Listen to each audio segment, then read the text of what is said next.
you run a cannabis business and you're reporting your income on a calendar year basis, what do you do then for your 2024 business income tax return? Do we have to say, okay, only the last 3 months, everything's deductible, and for the first 9 months, only cost of goods sold is deductible? Well, that kind of doesn't make any sense. So it would seem to me that the entire year should fall under that category where all the expenses then should be deductible.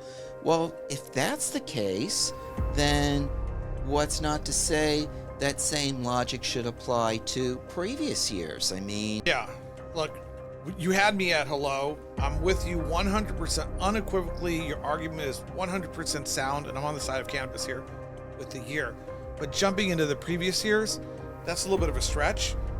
But who makes this call? Back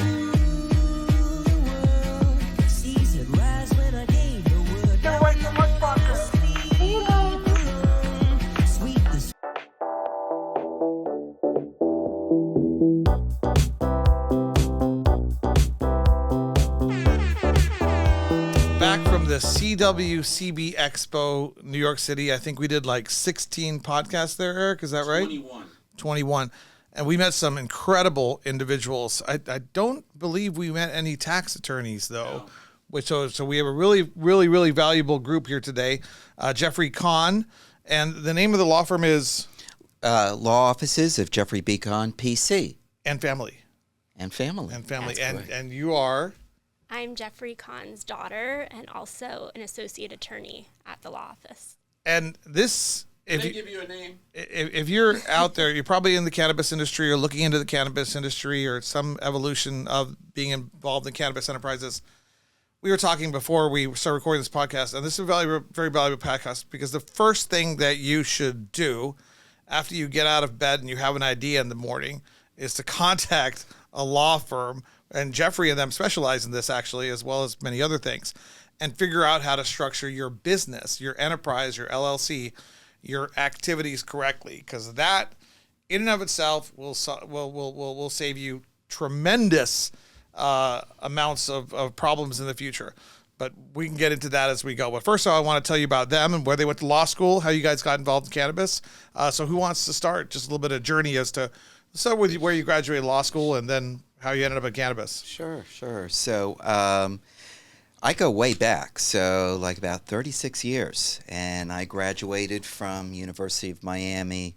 Not only did I get my JD there, but also my LLM in tax, became board certified in tax law, also a CPA, and a member of the California and Florida bars. Nice. I also teach cannabis compliance classes at the College of the Desert, which is kind of like a junior college, community college, and it's located out in the Palm Springs area of California. And so I've been doing that, and I have my law practice, which is based out of Irvine, California. I have several offices in Southern and Northern California. My daughter, Stephanie, she's located here in Phoenix, and she's also a member of the bar out here. So, through her assistance, we're able to reach out and help to find folks in Arizona. And let's get into where you started in cannabis and how you first got involved with cannabis law. But first, an introduction to yourself. You went to where law school? Yes, I went to Brooklyn Law School. Awesome. In the borough of Brooklyn. And yeah. And I first did real estate and contracts law in New York City, and then I also did commercial litigation, working for a judge in New York City, and that was a great experience. And those experiences have helped me be able to contribute to my dad's law practice and really expand, especially in the cannabis industry. Well, that's fantastic. It's a family operation. You're based in California, based in Arizona, but you guys have nationwide reach? Yes. That's correct. Yeah, especially with the tax area, because that's kind of like a national thing. So as long as you are admitted, if you're an attorney admitted to the bar in any state, you can represent anyone with tax issues in any state, even outside the country. And we do, have clients, U.S. citizens who live abroad. as well as I would say non-U.S. citizens that have U.S. interests or U.S. assets. And of course, those would be subject to tax and regulations and stuff. So we're able to help in that aspect as well. I love that. I always reflect on time because I feel like I've lived many, many lives. And I always wonder, were there tax attorneys back during the Roman years? Do we know that? I think there must have been taxes. The court, yeah, there was taxes. Since there's been civilization, Yes. you've been having to contribute some sort of grain and stuff or whatever to the common good. I don't know why these questions, they just come right to me. So, but let's go back to reality and talk about cannabis. And so you started in cannabis around the passage of 64. That's right, Prop 64. So when that passed, and that was like about 6 years ago. In California? Yep, in California. And that is the proposition that made recreational cannabis or adult use cannabis legal. Medical cannabis has been legal for a long time in California before that. And so I thought, well, with California's booming population and pretty wide acceptance of cannabis, how can I as a tax attorney help this industry? And that's a big thing with me. I mean, it's how can I help people? And sometimes it could be just educating somebody, and now they can make the difference between where they can now make a right decision versus a wrong decision. So I thought of a case that I recently successfully resolved. Was this your first cannabis case? No, this wasn't a cannabis case, but it dealt with somebody who had his own business operations going on, never reported his income, and now he kind of like had a moment where, you know what, I need to come clean. And so he sought me out and met with him. I told him about how you can do what's called a voluntary disclosure, where you come forward to the IRS, and if you follow certain protocol, you essentially get exempted from criminal prosecution. Really? Mm-hmm. Sounds like a first-time offenders program times pretty well much, crack yeah. Kind of thing. Yeah. Just plead guilty. I like that. And so carrying that over to the cannabis industry. Can I ask how long he was not paying, or she was not paying taxes for? He wasn't paying taxes for a very long time, but the disclosure period is a 6-year period. So basically, we only have to focus on a window of 6 years. Right. And then you, in other words, go through all the hoops, follow the procedures, don't have to worry about criminal prosecution, and we don't have to worry about all that old stuff in the past. Uncle Sam is generous and forgiving, apparently. That's nice to know. Yeah. Those two together. Yes, and here I was afraid of the federal government my whole life. Little did I know they're okay. Yeah. Sorry. So segueing then into, okay, well, how do you equate that, Jeff, to, the cannabis industry, somebody who's in cannabis? And the easy thing is, well, if you're successful in cannabis, you've probably been doing it for a long time, okay? And so that being the case, how have you been reporting this income? What deductions, are you taking? And if you haven't been reporting anything, and now all of a sudden you're going to get a license and put yourself on the radar screen and stuff, file a tax return showing all this profit, IRS could question. You didn't just get off the turnip truck to make a whole lot of money. So what was your first, can I ask what was your first, I don't want to get into names obviously, but what was your first case in cannabis? What was your first taste of the cannabis space? Well, I started speaking at seminars. Right. I exhibited at MJ BizCon, a few other cannabis conventions, just to basically meet people, educate people. Right. And so, cannabis business people would realize, oh, you know what? We've got this exposure. We have this problem, We don't want to deal with this huge tax bill that's going to wipe out our business. How can we manage this? How can we minimize it? And that's how I would, pick up various, clients. But you don't just do taxes. You do litigation, contracts, all other aspects of the cannabis That's correct. industry. And my favorite part, which is corporate structuring. From That's the beginning. That's Yes. correct. After you get out of bed, before you get to the shower, call them and structure your business correctly. That That's should be right. number one. That's right. Yes. Yeah, that should be the number one thing. Yeah. Right. So so we're set up where basically we can offer what I call kind of like a startup business type thing where Oh, you got a package on this. I like this. so basically not only covering you with taxes, but covering you with how to set up your accounting systems, how to structure your business. Hey, do I do a corporation? Do I do an LLC? I have cultivation. I have a dispensary. Should they be like separate entities? How should they interface with each other? What kind of contracts should we have in place? And then, if there's a vendor that now you're disputing with, or a landlord, or, eventually the state in dealing with a tax agency, or you've got an issue with a license where the city's not being so cooperative and so quick in granting you the license, or they're giving you problems in renewing your license, we can provide that type of service.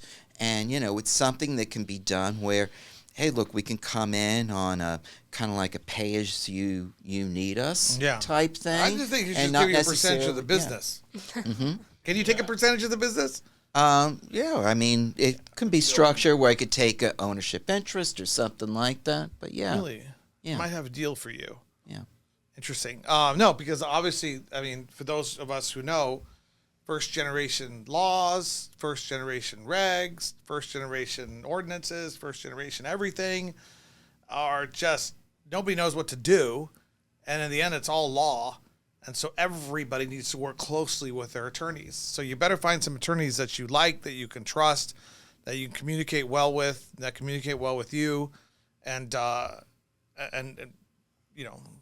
when starting or doing any enterprise in the cannabis space. Now, you guys do seed to sale, cultivation, extraction, processing, manufacturing, distribution, deliveries, retail, ancillary, auxiliary, all enterprises. yes, Yes. all enterprises. Is there a type that you prefer? Well- he wants to work with the guys who sell flowers, so he gets free flowers. He's not going to say that. We don't know if he smokes. You're a cultivator. Yeah, sorry, that's true.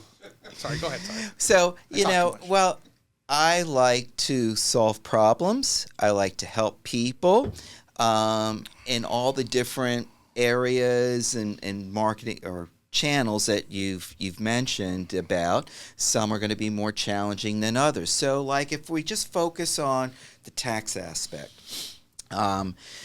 if you are a cultivator or a manufacturer, I've got a lot more flexibility in terms of getting the most bang for your buck for all those expenditures that you're making. Because the more of those expenditures that you can get the IRS to respect as tax deductions, and of course, the lower the taxable income, the less amount of taxes that a business has to pay. Hold your thought.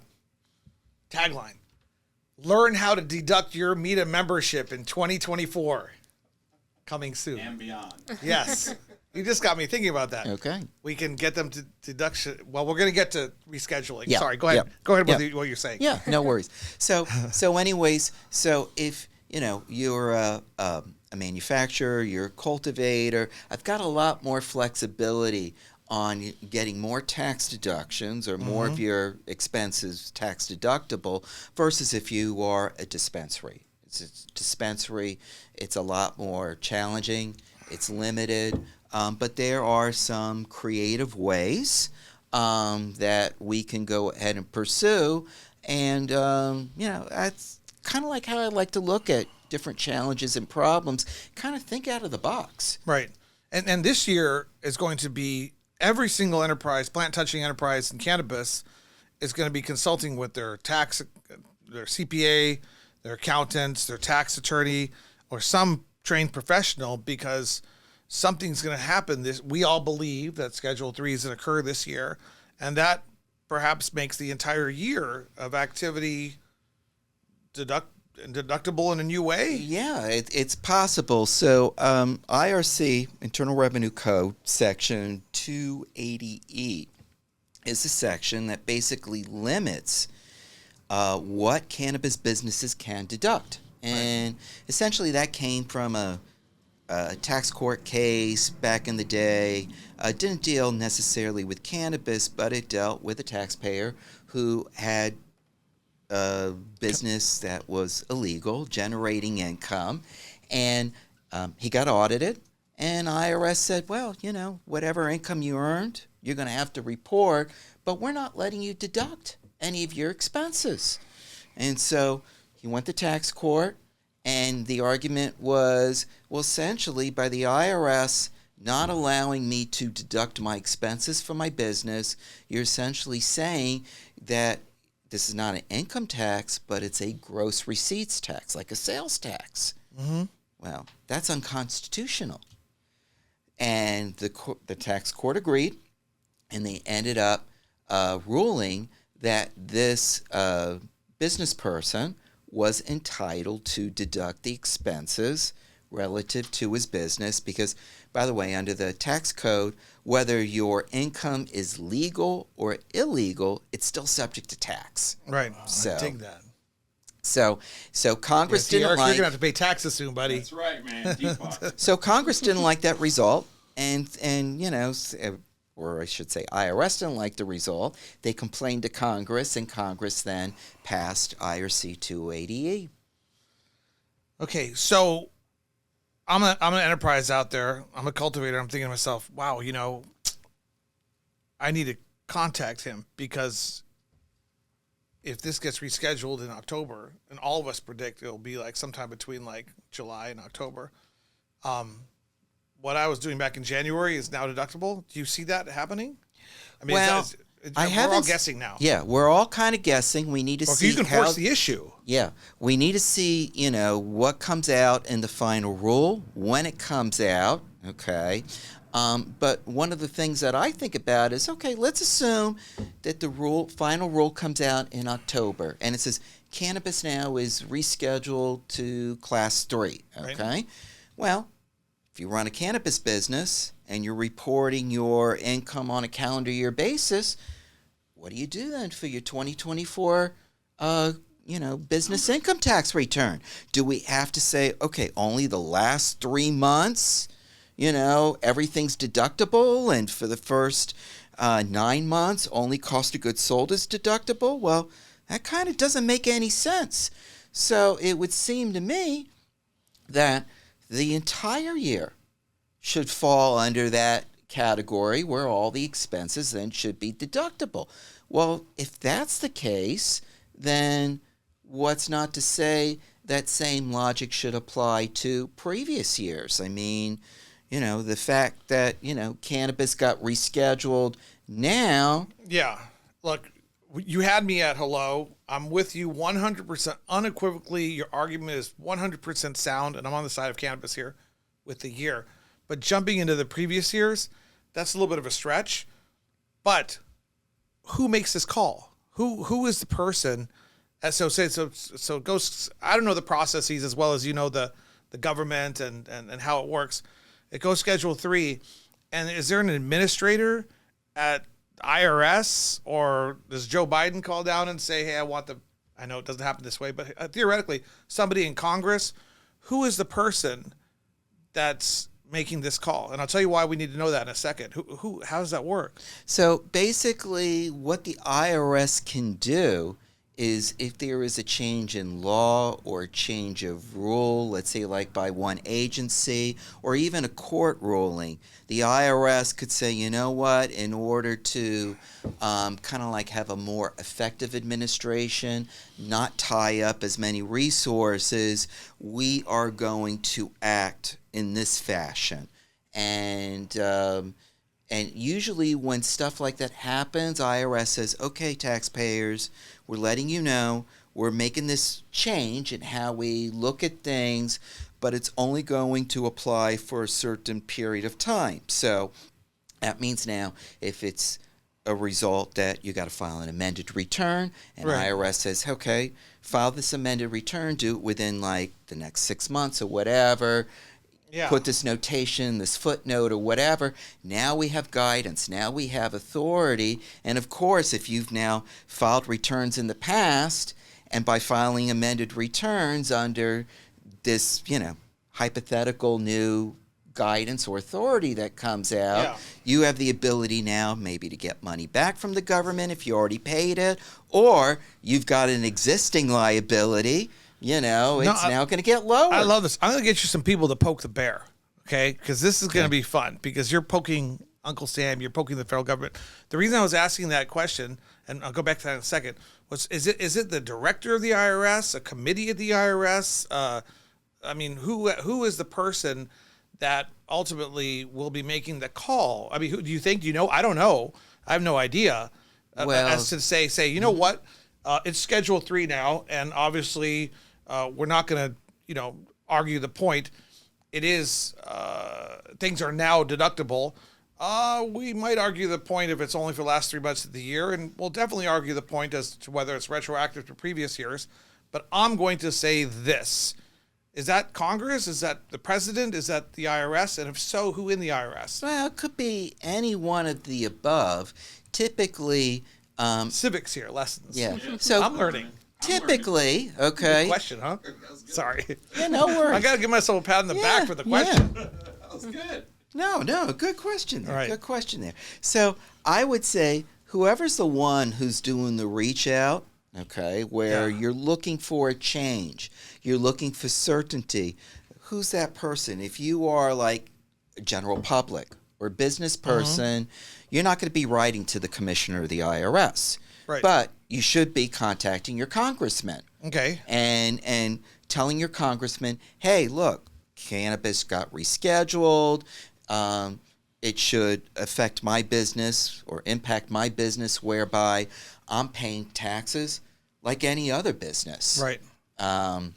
In terms of with IRS, there's nobody to reach out there. Typically what happens is the IRS commissioner and other officials, they'll be like speakers at different like attorney or Right. CPA events, and so they will hear from practitioners, their clients' concerns, Right. The practitioners' concerns and all. So that's typically like the two-prong approach to follow.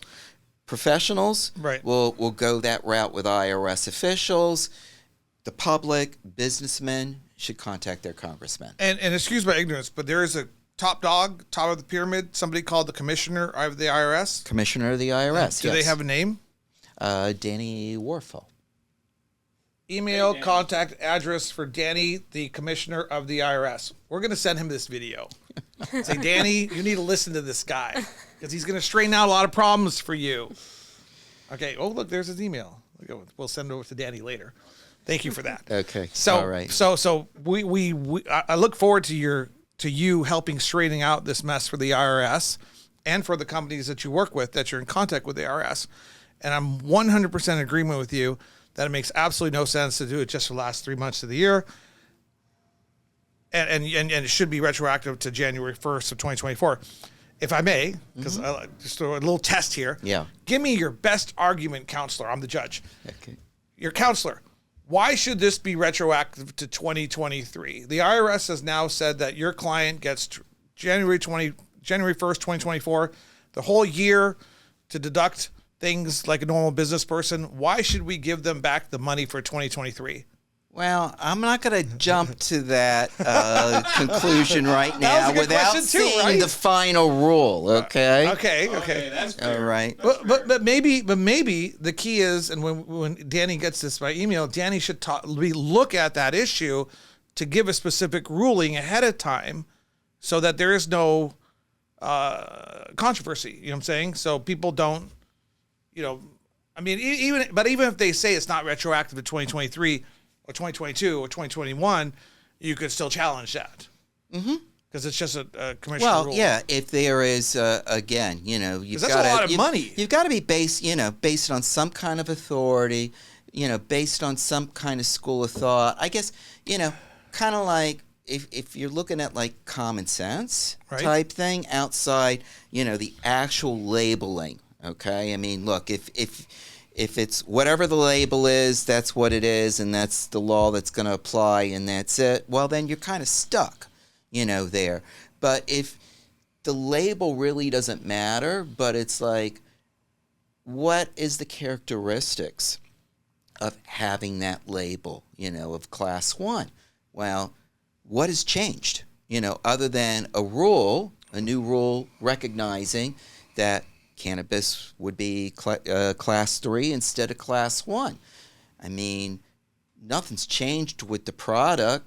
There's, there was medical trials, going on all this period, showing the medical benefits and all that kind of stuff. If anything, you've got more and more states legalizing, cannabis. So there's a lot of that stuff going on. The question is there some way that you could tie that in with some kind of legal doctrine or legal authority that would say, okay, we can go back in time. Yeah, I love it. And get the benefits. No, somebody should, hire you just to do that. I mean, could be millions of dollars depending on the enterprise. Right. I mean, the IRS is going to have a tough issue there, and if it's not you, it'll be somebody else. Clearly, you have the mind and the skill and the expertise to do it.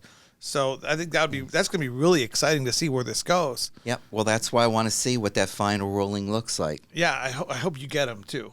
Eric and I are very much libertarian minded, and everybody knows Meat Unshackled is very much a free market libertarian kind of podcast, kind of show. But so other than Schedule 3 and this giant adventure that's going to occur, and everybody's going to need guidance and information, that's just the primary reason that I was suggesting people reach out to you. What other areas that you see in the future are you excited about? Do you want people reaching out to you about? We've already established that, obviously when you get out of bed, before you get to the shower, call them, start your enterprise. You're obviously clearly experts on taxation, and this is going to be a big adventure for people as well. But like litigation or contract work as well, do you guys enjoy that? Or Yep, we do. So Stephanie gets involved in a lot of the contract work. Yes, I'm very helpful in starting businesses, LLCs, helping with trust. So kind of building your business, shaping it how you want it to be. And of course, that goes over into cannabis as well. What about publicly traded? I think another big area of practice law, is mergers and acquisitions coming up. Tremendous. There's going to be all kinds of mergers and acquisitions. Interstate commerce, the regulatory stuff is coming up, another area of law. But also, I think a lot of people are going to be structuring their companies to try to go public and prepare for that. You guys, as a law firm, are you guys, say I'm a cultivator. I say, Jeff, here's what I'm thinking. Everybody's telling me I should go public. What do I do first?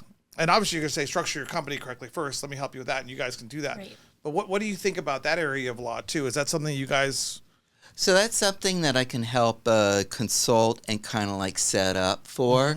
Mm-hmm. Going public is just like a whole huge world on itself. But in terms of how I see it happening in the cannabis industry, clearly if there's a change on the legal side in terms of classification, access to banking, and that kind of stuff, there's already a lot of publicly held companies, whether it's, the beverage companies, the cigarette companies and stuff, medical companies. They're just dying to jump into this space. But, until the legal landscape changes on that, they're prevented from doing that. So it kind of reminds me of, back in the day with Blockbuster Video. That's old school. That's now I'm giving up on my age here, okay? But yeah, I mean, back like, what's then, a video?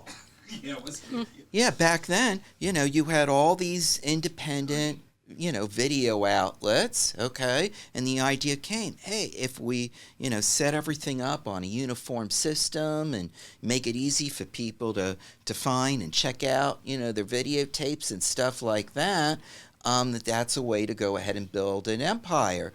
And so Wayne Huizinga, he was the mastermind behind this, and they'd go out and buy all these different independent videos and put up the Blockbuster sign and relabel all of the videotapes to say Blockbuster on it and all that kind of stuff.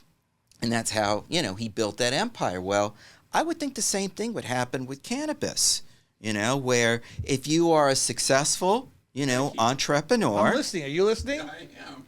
And you especially have a brand name that's, very popular, and stuff like that, a big company's going to want to snatch you up and incorporate your business, incorporate your brand name on, a nationwide platform. And so that's how I see more of the direction versus you got a bunch of individual guys and, somebody says, hey, your weed is great. Why don't you go public? No, I like the vision. I like the angle. Why do you know so much about the Blockbuster story? Well, he's from Broward County in South Florida, and that's where I'm from. Okay. Interesting. Is he still alive? Do you know? I don't know. You weren't his attorney, were you? No, I wasn't. Oh. I loved Blockbuster though. As a kid. I wasn't, but one of the first jobs that I had starting out as an attorney, I worked for a firm in Broward County where they were outside counsel to one of his companies. And so I worked on a lot of merger and acquisitions where this company was acquiring essentially construction rental equipment stores all over the country. And so, I'd represent, of course, the acquirer. Yeah. And that was fun work. Jeff, it's been a pleasure getting to know you. You seem like a very calm, deliberative, intelligent man. You're perfect to work with. I'm thinking about like bringing you into a deal that I'm doing, but we'll talk about that after we finish the podcast. Sure. Because certainly you have that level of expertise that's absolutely necessary and essential to any cannabis enterprise. And as things will only get more complex before they get simpler. So people need to reach out to an individual like yourself and a good law firm like yours to figure out how to do things properly so they don't get in trouble. Right. Local Scottsdale. And what? And she's local Scottsdale. Well, she's local here, but they're nationwide, Eric. He can help Yeah. anybody in Yeah. any state. Exactly. Yeah. Any state. Yeah. Yep. Well, that's incredible. And well, you stunned me with the Blockbuster thing, and I'll tell you why after we finish up the podcast. How do people get in touch with you? So best way is send me an email. So my email address is jeff@Kahn, that's my last name, KAHN, taxlaw.com. jeff@kahntaxlaw.com. And any closing thoughts, like, your father forgot to mention that he's a superhero or that he has like superhero powers or something that I left out? It's just a very cool industry to work in, and it's ever changing, and that's what makes it really fun and interesting. And yeah, learning from him is great, and we hope to help a lot of people. I really appreciated getting to know you guys. I love the family business, and I love your calm, deliberate demeanor and how you handle things. I'm an ex-prosecutor, so you can sense in a man's eyes when he's telling the truth, and I sense a lot of truth coming from you. So that's refreshing to see. Sorry, my own cynical things come out at the end of the show. Anyways, it's been great. Reach out to the Kahn Law Firm, the family business. It's fantastic, nationwide, and certainly just talk to them about your enterprise and where you're at, because there's a lot of things that are changing, and they might have ways to save you money, and certainly they'll have ways to save you trouble. So thank you for joining us on Meat Unshackled, and we'll see you guys around. Sounds good. Thank you so much. Thank you. Appreciate you being here.